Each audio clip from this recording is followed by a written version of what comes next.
Ini adalah kisah kakek tua si pemekar bunga.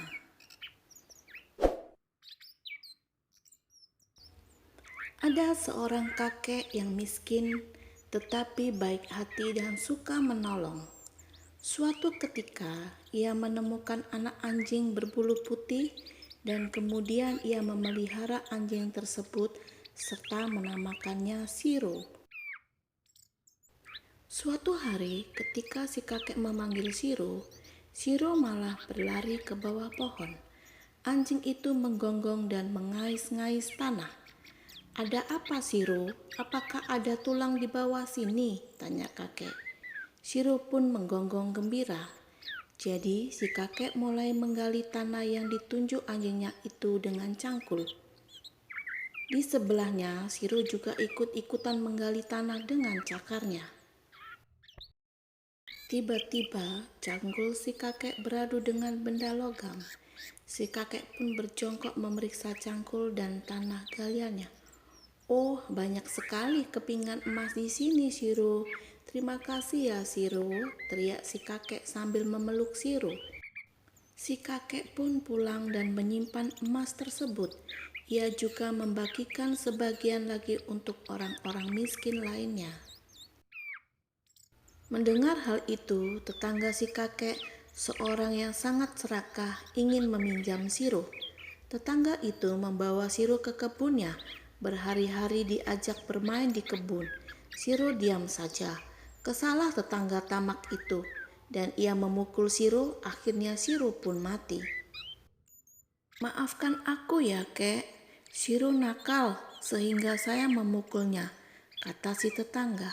Si kakek pun memaafkan tetangganya dan menguburkan Siro di halaman rumahnya. Suatu malam, si kakek bermimpi tentang Siro. "Tebanglah pohon dekat kuburanku dan jadikan palu, kek," kata Siro dalam mimpi itu. Setelah bangun, si kakek langsung menebang pohon itu.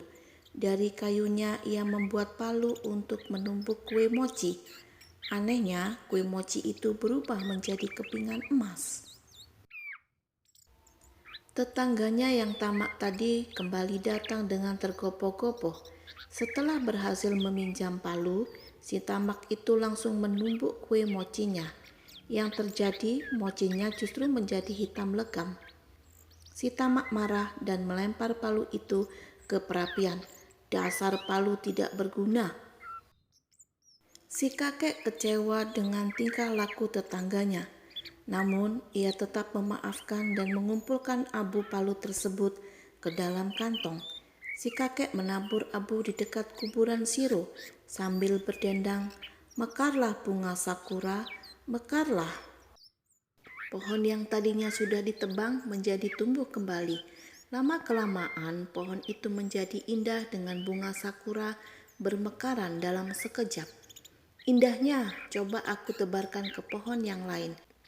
Si kakek kembali berdendang sambil menabur abu. Ternyata bunga sakura mulai bermekaran.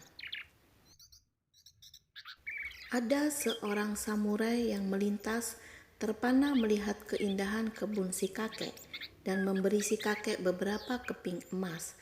Namun tetangganya yang tamak itu merebut kantung abu dari kakek. "Ini kantung abuku," kata tetangga itu sambil menaburkan abu di kebunnya. Namun apa yang terjadi? Bunga sakura tidak juga mekar. Pohon-pohon itu malah layu dan berguguran. Si samurai pun marah dan menghukum si tetangga tamak itu. Melihat hal itu, kakek mendatangi si samurai dan memohonkan maaf atas perbuatan tetangganya. Akhirnya samurai pun mengabulkan permohonan maaf sang kakek dan membebaskan tetangganya itu. Si samurai meminta kakek untuk terus menjadi pemekar bunga.